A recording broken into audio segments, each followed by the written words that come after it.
Welcome, welcome. I'm glad to see that you would join me today for the first story inside of this new world that I'm able to share with you.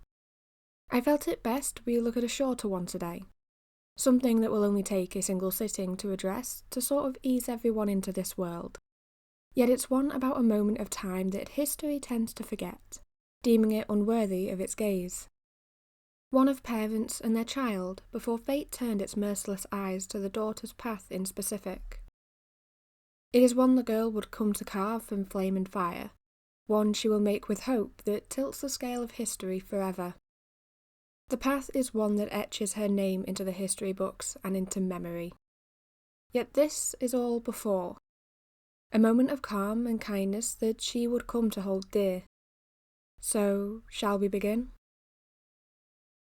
Amber casts filter through the dense leaves of the trees above, dappling the overgrown bushes lining an obscure path with the day's final glow. It's almost a surprise that most of the leaves still cling to their branches, though they've long since shed the greener hues.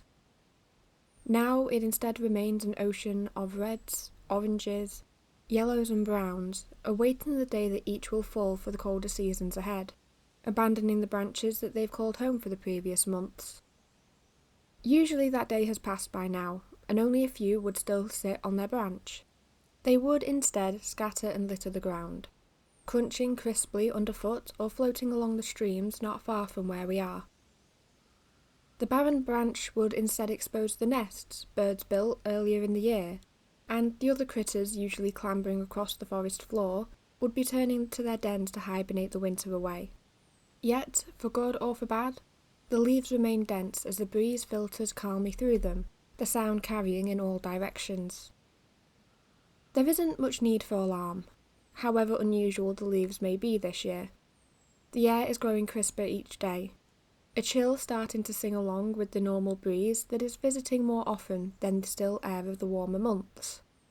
Some animals are still gathering the final stashes of food, yet most have turned away, leaving the trees calmer than in whatever summers this region gets. Either way, there hasn't been one single day this week where the cold wind hasn't been toying between the bushes, or spiralling between the curtains and wind chimes of the cottage tucked so far into the forest we look at for this moment.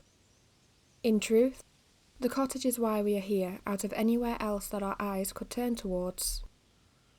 It's quite an unassuming place at the moment. It carries no name besides home. It is then quite rare the inhabitants would welcome company into their midst, not without a certain purpose at the very least.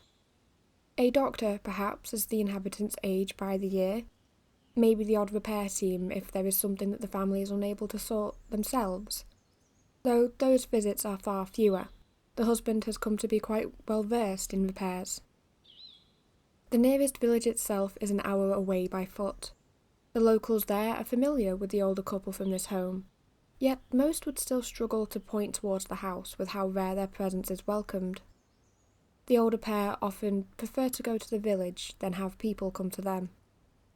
In previous years at the very least, the couple would often venture towards the town together, which is how they're known. Yet that stopped a handful of years ago without much of a word as to why. Yet that is all besides the point for now. The forest itself may be marked on a merchant's map. The path through it is a very useful shortcut to the northern mountains at this time of year. Yet the mark wouldn't be accompanied by any name that we could use for it. Not until many years later at the very least, when this region would be near unrecognisable. To find a map that then has this house noted on it, nestled between the trees, would be an even harder feat to achieve at this time. Impossible, perhaps. Yet the chimes sing unbothered between the breeze and fills the forest with its song. It spills inside the cottage through an open window, where a woman sits paused for only a moment, eyes cast over the garden as she sits to the side pulling her grey hair back into a bun. Some strands have fallen loose throughout the day, which is hardly uncommon, so she lets it loose for a moment to fix it, resecuring the strands within the scrap of fabric she took from an older dress that wasn't quite repairable anymore. Though these walls have been a witness to her entire life, and the scene outside of the cottage's window is hardly a stranger to her. She was born within these very walls to her parents, and now these walls see as she grows older, wrinkles appearing on her face. They saw as she welcomed her husband here many years ago, when they were both still young and spirited, both agreeing that this would be their shared home, and that this would be the life to make them happy. The house has seen the shared struggles, wishes between the pair that were never met, until it welcomed them home from the forest one night, as they cradled the new bundle of fabric that they didn't quite leave with. These walls, to say it, are her comfort. The quiet life of the forest is all she's ever known and craved. Never in her life has she longed for adventure or for danger. She's never found interest in what lies beyond the trees and nearby villages, never had to stray further. The eyes of the villagers only seem to crawl across her skin some days, irritating her with the whispers that commonly came to follow. So she swore them off long before meeting her husband. Some who pass through and stumble accidentally across their home have tales from afar, stories of the creatures they've fought or the places they've seen.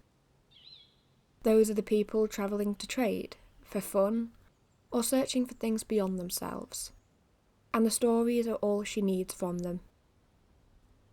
These walls grant her a feeling of content that she knows she won't find anywhere else, as the forest has granted every wish and want that she's ever come to have. "Mother?" A girl appears in the kitchen doorway, head peeking around the frame marked by many notches, with a certain song echoing in her voice. The older doctor commented on the door's repair during their last visit, one to check on the older woman when she fell sick some months ago. He noted the way that the notches were unevenly spaced and, to him at the very least, a stain on an otherwise tidy home. She remembers almost fondly. Her husband had stopped her before she could tell him where to shelf his opinion, in favour of dragging the doctor from their room, with a laugh that it was on his list of jobs to do that never quite came to an end in a house like theirs. He later had assured her in private that there was no intent on ever doing such a thing. Those marks are there to stay, no matter what an outsider has to say, as they document years of growth, both his wife's and his daughter's. It is part of a small reason why they don't welcome guests. Strangers don't quite care about the home's history these days, viewing it all as a surface-level appearance, rather than seeing the blemishes as signs of joy. They know little that goes on behind these walls. Even the doctor doesn't know of the child tilting around the frame, pale pink hair falling wildly to the side, despite the woman being the one to tie it back not even an hour ago. Yet she's hardly able to be mad, as a sharp yet innocent grin stretches across the child's face with a glimmer lingering in red eyes. It is certainly a grin that the woman has come to know all too well throughout these recent years. "Tea will take another hour. It's still cooking, so I don't want to hear if you're hungry, as I'm sure you can wait." She turns a glance over her shoulder as she smiles through the words. Not even an hour ago had she been sharing a snack with the girl whilst doing her hair. Yet they do this dance almost daily, however. Any time she starts preparing food early to avoid it, the girl finds it almost a game to repeat these motions and goes out of her way to complete this dance. If she gets her daughter to help in the kitchen, cooking alongside her, there is no doubt that the questions will be asked at some point during the process. Yet the older woman wouldn't have traded it for the world, as she continues to watch her daughter out of the corner of her eye, as she also claims the wooden spoon from the counter. "Father's going to gather some wood in the forest before tea for the fire tonight. Can I go with him?" The child decidedly accepts her mother's first answer, rather than pushing further about the food. Between us, there had been a full intent to ask that question before getting to the point. The little show would have gone on for another day, and then, maybe, she would have remembered to ask the actual question she came here for. Even if she forgot the initial question, it isn't uncommon for her to spiral back into the kitchen minutes after leaving, especially once her father had reminded her what permissions were needed. Helping him means getting a bit dirty, after all, and he certainly knows better than to allow it without even a slight warning to his beloved, especially close to any sort of meal that she's preparing. You'll have to wash your hands at least before tea, and don't stray too far from him. We will not be repeating last time, or, young miss, you'll be grounded until you're our age. Maybe once the threat was taken seriously. Yet both parties know how often it has been delivered by now, and, consequently, how it's never quite been followed through with. Just last month she was told that and only got grounded for a few weeks before they agreed to lighten up if she didn't repeat it. And, to the girl's credit, she hasn't since decided to wander off at any point, or follow after any other wild animals, so the deals have been kept. And anyway, her mother was the one who insisted that she didn't want or need any help in the kitchen tonight, where it would have been better assured that her daughter didn't get up to no good. And, well, it's only right that she helped her father too. He's getting old in these years, and he's older than her mother anyway. His back cannot be doing too well if he is the one to do all of this on his own. And regardless, he would need someone to help carry the wood back to the house anyway. Her mother can't possibly have expected him to do it himself, and she knows that her mother didn't. And listen to your father. If he starts saying something is wrong, you come back into the house immediately. No fussing or being brave, am I clear? Things lurk in those trees and you're still too young to face any of them, magic or not, you hear me? I promise. So, can I go? Her daughter asks with a smile as she rocks back and forth on her heels. There is hardly a moment where the couple has seen the girl stand entirely still. Something around her is always buzzing, wanting to move or growing bored without something to occupy her with. Don't wander too far from his side and you may. Just be back in time to wash your hands and before the sun sets. Tell him those rules too and that they come from me. I'll be having no mud or dirt accompanying my effort at dinner. The older woman gestures to the bowl on the side, and the vegetables from their garden that now sit alongside the other ingredients to make her point much clearer. Thank you, you're the best. A voice already fades around the corner. It leaves the old woman with the food still needing further work out on the side. The chimes outside from the wind chime still clatter and sing with the wind, as small footsteps tap along the old wooden floors. A detail less common for the houses of this time, yet something installed many generations before the woman was born, just as a small luxury. The steps patter, pausing a moment for shoes before the front door quietly clicks shut. Thankfully, after enough times, she has learnt not to slam the front door as often. That did take quite a few reminders, though. Lucette, as that is her daughter's name, not that it's often told in this tale, can be heard through the kitchen window. She remains happily calling out to her father around the other side of the house, as his warm laugh responds to her enthusiasm.